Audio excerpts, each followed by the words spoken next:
ધર્મનું કામ એક કરવાનું છે, અલગ કરી ધર્મ નથી, ધર્મ ભેગા કરે. એટલે હિન્દુને જો સત્ય સનાતન વૈદિક ધર્મને ટકાવવો હોય ને તો દરેક હિન્દુએ, જો મારું મંતવ્ય એવું છે, બીજાની વિચારધારા અલગ હોઈ શકે, એનો વિરોધ પણ નથી, પણ મારું મંતવ્ય એવું છે કે 5 દેવની જ પૂજા ઘરમાં કરો.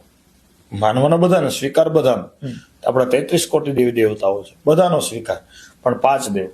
અને જો એ જ મહારાજે શિક્ષા પત્રીમાં કીધું છે કે પંચદેવને જે પૂજ્ય ગણે એ જ મારો હરિભક્ત સમજવો.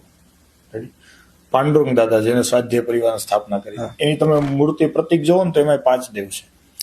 શિવ છે, પછી મા જગદંબાના ખોળામાં ગણપતિ છે, અને મા જગદંબા છે, અને ગુરુ એટલે સૂર્ય સમાન તેજ છે, જ્ઞાનના દાતા એટલે ગુરુનો ફોટો.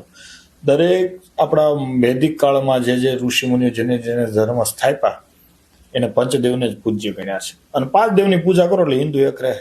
નકર કાલે સવારે હવેલી વાળાનું કઈ કહેશે ને ત્યારે ઓલા લોકો નહીં આવે, અને ઓલા લોકોનું કઈ કહેશે ત્યારે હવેલી વાળા નહીં, ફાટા પડી જાય. હિન્દુ વેચાઈ ગયો છે. આ નુકસાન છે.